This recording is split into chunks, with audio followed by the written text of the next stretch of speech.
is Healthcare Now Radio's Interviews Now. Thanks for joining us. I'm Roberta Mullin, today's host, joining you from Atlanta, Georgia. Follow our show's hashtag at InterviewsNOW and join the conversation. In this fast-paced, ever-changing landscape we call healthcare delivery, who can we trust to tell us, good or bad, what is happening now? Let us help you sort out these issues with today's thought leaders in the know. On this episode, we'll be discussing biometric health data with Luis Castillo, President and CEO for Ensocare. Hi, Luis. Thanks for joining me today. Oh, thanks for having me, Roberta. I always like to start by learning a little bit about the guests and telling our audience who you are and how you got into the health IT space. So give us a little background on yourself. Sure. Well, I'm a defunct political science major, I think. So is the way I would put it. I was putting myself through school and was going to go on to law school, but I needed to take a year off to kind of gather some funds. And I had a knack. I took some electives at the college that I attended in programming, and I had kind of a knack for it. So I took a year off as a programmer and, never went back to law school. I stayed on the engineering track and it became my career. So healthcare for me is more of a sense of giving back. I've been lured away over the years to different companies to try and go do different things that require security clearance and so forth. And that's just not for me. I like healthcare because I feel that in a lot of ways, some of the systems that we've built over the years actually save patient lives. And that's important to me. So you're at Ensocare now, which is, well, like we just talked about, it's in Nebraska, but you're in Philadelphia area, right? Yes. I commute back and forth, and it's a great little company that's growing very, very fast. It meets a great need in the market today, and I'm very proud to be part of it. Tell us what role it plays in health IT. Well, from the moment somebody steps in the hospital, it's somebody's job to get them out on time. Case management typically rounds with the physician to try and find out, is it going to be a 2-day stay, a 3-day stay, a 10-day stay, depending on the complexity. And many times you see case managers walking around with sticky pads, emails, faxes, phone calls. They're especially if you have a hard-to-place patient with multiple comorbidities or a complex patient, and depending on whether they have insurance, some insurance or no insurance, it's hard to place these patients. So the case manager's job is not an easy one, and it's done via fax, phone calls, and so forth. But we automate that.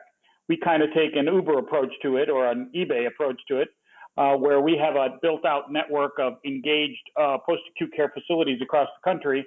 And when you post a patient to our network, the network responds typically within 30 minutes and says, I've got a bed for that patient. And so we really take a process that takes 3 or 4 days and a lot of paperwork down to about 30 minutes. How old's the company? About 11 years old. I've been with them for the past 5. Okay, so you weren't one of the original founders? No, I was asked to come in and be the CEO a few years back, and I'm having the time of my life. Oh, that's great. That's great. It's always nice to have a career and job that you enjoy. Yes. Yeah. So I mentioned that we were going to talk about biometric health data, and I want to talk about some of the technology that we have out there and how Ensocare and yourself are dealing with that. And obviously, consumer wearables are pretty common these days. Everybody knows how to use them for exercise, weight loss, the daily grind. We have your Fitbits, we have your watches, everything, all the apps. But more involved technology goes beyond that day to day and hooks with actual patients in hospitals and things like that in collecting biometrics, right? Is that correct? Agreed. Yes. Right. Okay. And so talk about a little about the technology that's beyond what we know as wearables. Well, there's a lot of, the interesting part is there's a plethora of devices being built every day by different companies out there. So there's not it's almost hard to choose between them. But I'm talking about more complex machines that are credit card size machines that if you press your thumbs on it for 30 seconds, it will give you an electrocardiogram. Devices that give you pulmonary volume if you have COPD. The typical in-home insulin test or sugar test to take a look at your sugar levels if you're diabetic. There are Bluetooth scales out there that are Bluetooth scales, Bluetooth blood pressure cuffs that will give a nurse navigator or a care coordinator so much information about you and how you're doing day to day that they could help track your progress remotely and very passively. That's a very powerful thing to do. So these are devices that the patient is actually administering and using. They're not, the doctor's not using them on you. Exactly. Typically, you're sent home with a packet with a few different devices, depending on what your need is, and you will self-monitor. The secret sauce to this, Roberta, is that the devices have to be invisible or almost passive. They can't be complex. So there's a lot of work that different companies have done to auto-enable these devices. Once you get them home, they find a Wi-Fi signal or a cellular signal. They connect via Bluetooth, and you don't even know when you get on the scale every morning that you're sending your weight to your physician or to a care coordinator. You don't even know that when you open your pill box, a smart pill box, that it's registering a date timestamp that says, hey, the pill box is open. I may not be able to tell that you physically swallowed it, although that's coming, by the way. But there are devices that let me know how often you open your pill box. Was it on time? Did you take the medication? Things like that that are really, really important. My doctor would tell me I need that one. There you go. But the key is it has to be passive and invisible. If it's hard for the consumer to use, it just won't take off. So let's shift over to bringing this stuff home. Obviously, when it comes to hospital admissions and discharges these days, the last thing anybody wants, patient, consumer, doctor, everybody, they don't want readmissions. You know, there's just, it's a big red flag. So how would discharging patients with biometric devices and orders to use them help the patients from relapsing and being readmitted? Sure. So let's say, for example, you are a CHF patient, congestive heart failure, and you get sent home after your acute stay, and you're prescribed a home health nurse. But at the same time, you're sent home with some devices like a blood pressure cuff, like a scale, things like that. Very, very, very simple. You also probably have, they ask you, will you plug in information into an app, for example. So they'll load an application on your phone, and most people, even the elderly, have it, and they'll be able to say, how am I feeling today? So for example, the systems are smart enough so that every day you get on the scale, you get discharged with CHF, every day you get on the scale, the system has tolerances and limits. So the system will know, for example, that you're gaining a quarter pound every day for the past 5 days. Well, now that means you're probably gaining weight in your abdomen or in your legs, and you need a diuretic prescribed. Somebody can intervene way before the readmit when they see this trend, and send a home health nurse to prescribe a diuretic to take a look at you and prevent the readmit. So there's a lot of algorithms and care plans that can prevent the readmit just by monitoring your vitals. So is this becoming common, sending home with devices these days? I mean, or is this just like big city, big hospital type of actions? I will tell you it's a trend that's becoming more and more common. And it's inevitable. In a lot of ways, we are in a very unique position. We have what I would call a mega trend happening to us, which is the baby boomers. Mm-hmm. Our healthcare system is going to get wrapped with a number of patients that it just can't handle the current way it's doing it today, meaning people power. So I'm old enough to remember secretarial pools.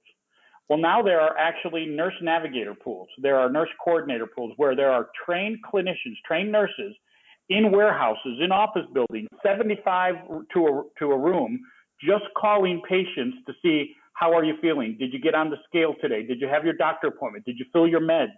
These are trained clinicians that are telemarketers right now. And they didn't go to school for this. It's a very high turnover rate in that job because, they get hung up on, they get expletives thrown at them and so forth. And that model is unsustainable.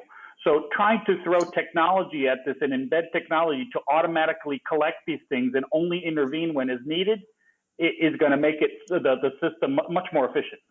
Is insurance paying for this type of thing? If you're on a Medicare Advantage or if your acute system owns their own health plan, typically yes. That's happening more and more. But not Medicare itself and Medicaid. Not just yet. In some cases they are. In some of the plans. In some cases, the acute facility. I remember 20 years ago, for example, 15 years ago, where providers and payers wouldn't even be in the same room together. They couldn't talk to each other. And now you have providers owning their own health plans or health plans owning chains of providers. So the change from fee for service to fee for value is drastically changing the landscape. So are there solutions for patients if they're in this situation and they could do this, but they either don't have what they need at home to incorporate this, or they just don't want to? Are there solutions for patients in this situation? I would tell you, if I look at like 10 patients being discharged, I will tell you that 5 of them are going to be like me, and they're very gadget oriented and a little bit nerdy. And, we have Apple Watches and the latest iPhones and so forth. So we will comply and enter the information, our weight and so forth, and we'll abide by the rules. There's another 3 out of the 10 that will need a nudge, that will need a push, right? So they'll need reminders, alerts on their phones. They'll need email messages, somebody to call them to remember. And then you're right, there's going to be probably the last 2 patients that are curmudgeons that will not adopt technology, don't want to understand technology, and it probably like my father, would probably give you some kind of Spanish expletive if you called him to check on his weight. So I think the idea for all the population is to make it passive or invisible as much as you can so that it can be adopted. I think with that last population, you do some baby steps. You give them some devices that where they don't even realize that they're connected, the Bluetooth scale and so forth. You could provide them a mobile app where they could just put in happy, sad, feeling good, feeling not. On a scale of 1 to 10, what's my pain? Most people might do things like that. But at the end of the day, I think there's a social part to this where care teams are important. So some solutions have an ability to communicate across a care team. And you may hung up, my dad may have hung up on a nurse to call her about the weight. But if the nurse then, if I'm part of the care team and the nurse then calls me and says, hey, I've been trying to get your dad's weight for the past couple of days, but he's, not being responsive. Could you give him a call? There's a social aspect to a lot of systems these days where then I will, as part of the care team, get a notification to my phone to say, hey, call your father to get a weight. And then I can call him and say, hey, stop being a pain. Could you please, get on the scale for the lady because we're just trying to take care of you. And he'll probably do it for me. So the adoption and compliance of these things take a broad range, but even for the most hard to fit patients, there usually is one solution or another that will get some kind of compliance out of them. I would see this as a really good solution too in the rural areas, as you said, like lack of a lot of healthcare providers and that type of thing.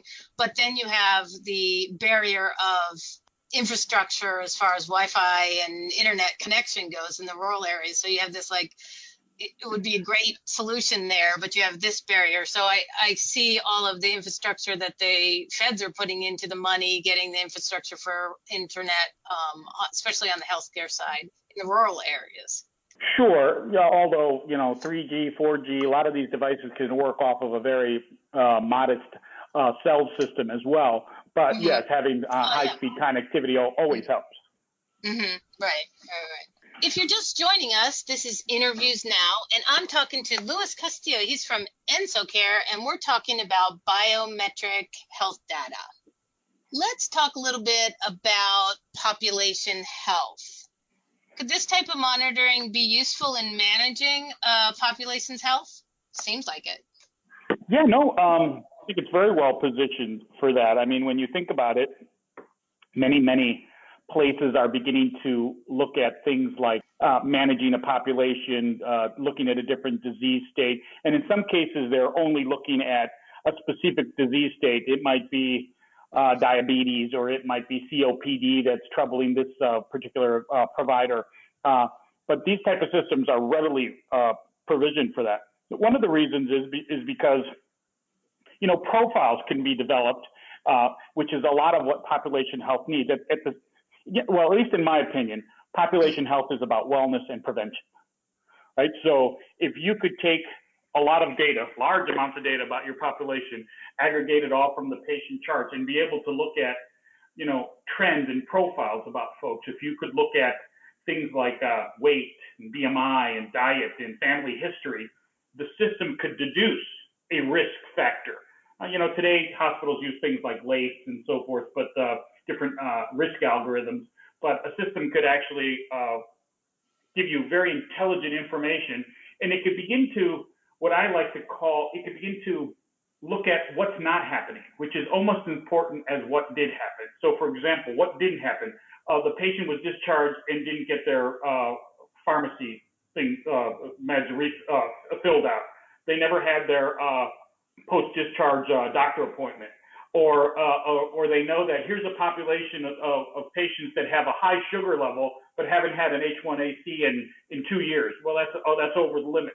A system like this that manages a population needs to look at all those things and even begin to, like I said, be able to look at things like those type of things. And when a patient hasn't had a mammogram that's overdue, all those things can be recorded because you have the data from all the charts. Helping on the preventative side. Helping on the preventative side, exactly. Right. By just knowing. And it's not just, it's not just us. It's not just, when you look at it, you look at Walmart, JP Morgan, Amazon, Google, Apple, all these companies are going vertical or going home, is what I like to say. They're all partnering with somebody and trying to take as much of the longitudinal record as they can. So you have CVS and Aetna, you have United Health Group and DaVita, you have Humana and Kindred. You have all these kind of partnerships trying to manage and embrace the population. Right, and a population can be really anything. A physician itself, their population might be just their patients. Exactly. A hospital is the whole community and that type of thing, right? Yeah, that's one of the things when those like Amazon, that's a huge population and it's over so many different environments. That's kind of an interesting analysis when you start looking at that. And you see that big companies are beginning to flex their muscle and saying, hey, if I partner all together, then I have this population. Who's going to take care of them for me and at what price? What can I negotiate? Right. Mm-hmm. I have big buying power now. But the other part that I think is important is that regardless of your political views about Obamacare and the Affordable Care Act and all that kind of thing, until we got to a digital record, until we made everybody buy an EMR and incent them to do it and then penalize them for not doing it and creating the meaningful use criteria that made people use the system meaningfully, there was no way to measure quality on paper, right? You couldn't measure that off a paper chart. But now that everything's digitized, now you have large amounts of data, large amounts of structured data that can be analyzed. Now here's where you can get the power of looking at all those trends.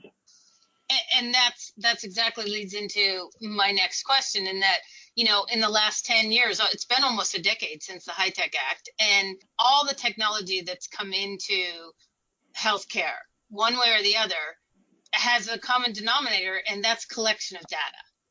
And now we have so much data. Biometrics is no different in that.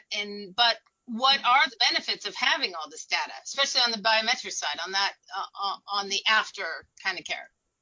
Well, you're right. Well, first of all, we need the systems to be able to collect it, right? So a lot has changed over the past few years between SAP, Oracle, IBM, Microsoft. All of them have developed and delivered big data platforms that support enormous amounts of data. I think also over the past few years, obviously, CPU speed continues to go up, and so the ability to analyze and look at all this data in real time is becoming easier and easier. The idea, though, behind some of these big systems is to aggregate all that data and begin to be able to do that profiling that I talked to, be able to look at trends and disparate points of data that you never thought were relative, but every time you push here, this other indicator goes up. Why is that? And so I think some of these big data platforms begin to, through machine learning, begin to look at the data and say these two things are relevant because every time one changes the other, where the human eye would have never picked that out. And I think that's some of the power, whether, you know, you believe all the hype of Watson and so forth, that's some of the power of tools like that.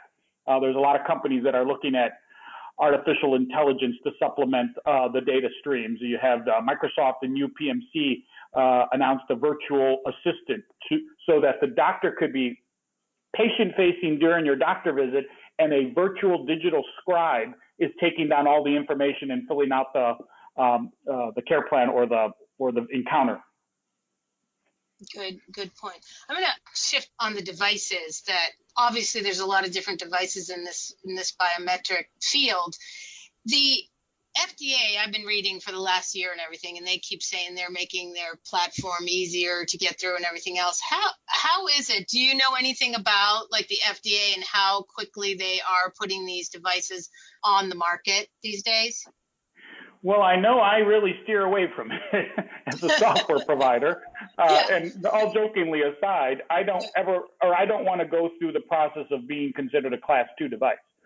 So I will get all the way to the very edge of making a clinical recommendation with our software. But at the end of the day, it's the clinician's decision to do that. So I may present a lot of data to them and say, here's what we see and here's a probability of things, but I never act on it automatically. That kind of puts me into a class 2 device.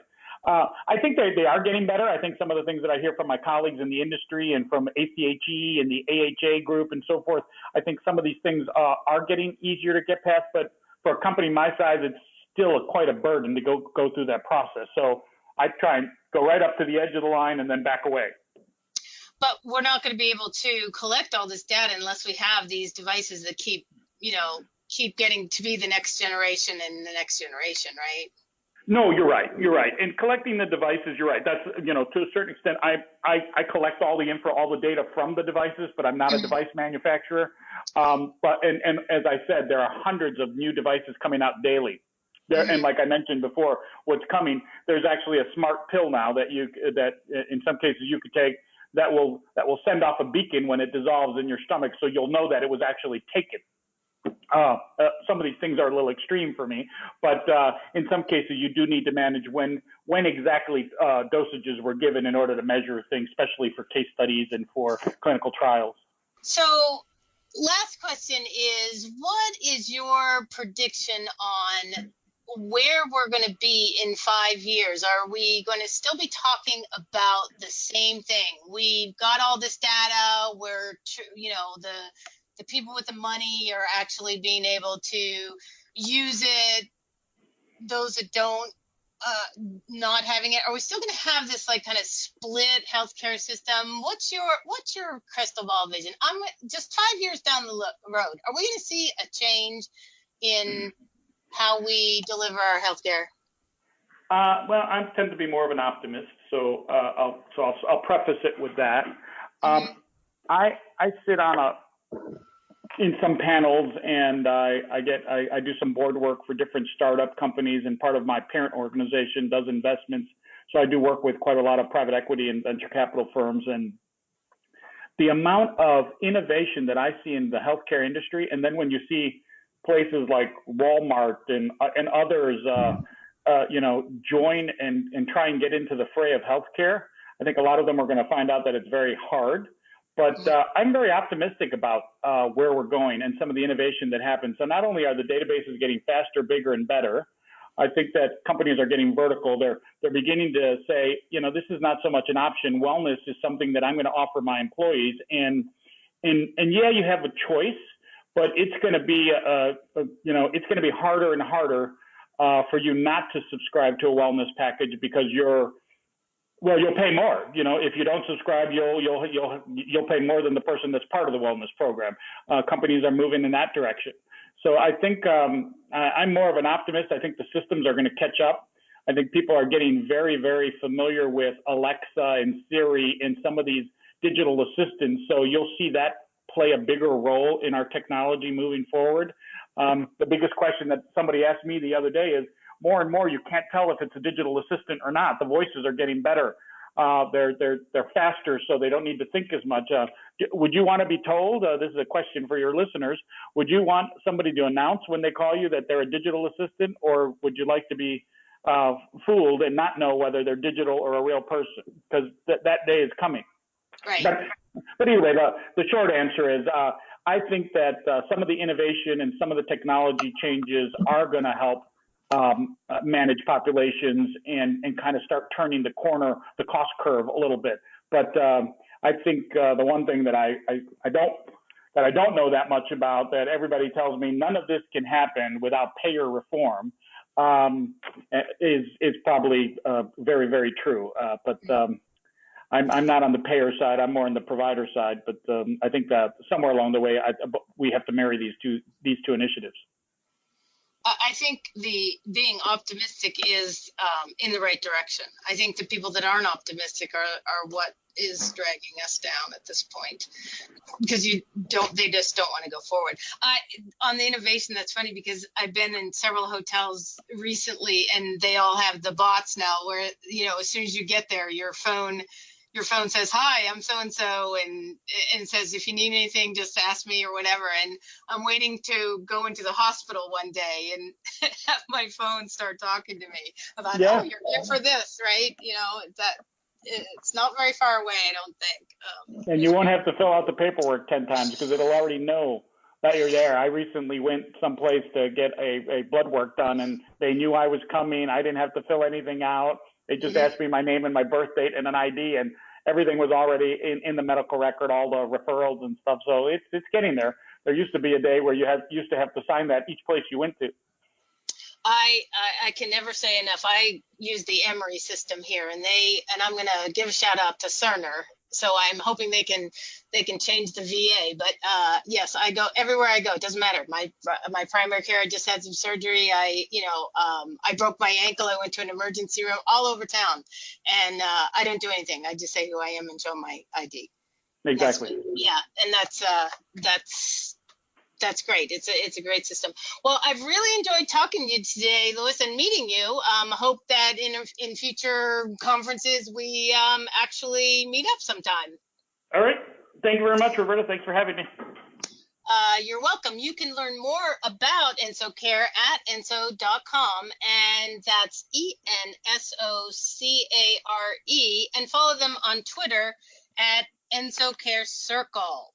And thank you for tuning in today. For more information about Interviews Now, visit our show's program page on healthcarenowradio.com. And until next time, if it's happening in healthcare and it's now, it's on Interviews Now.